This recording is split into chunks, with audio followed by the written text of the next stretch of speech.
Luister tog, Here, na my regverdige saak. Let op my hulpgeroep.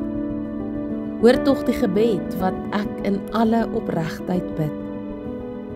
U sal uitspraak lewer in my guns. U oë sien immer self wat reg is.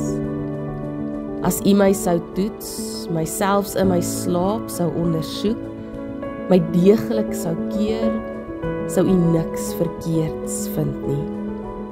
Oor die doen en late van mense het ek niks verkeerds gesê nie.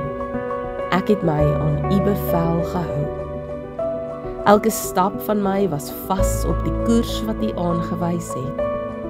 My voete het nie daarvan afgewyk nie. Ek roep u aan, want u sal my antwoord, my God. Luister tog na my en hoor wat ek sê.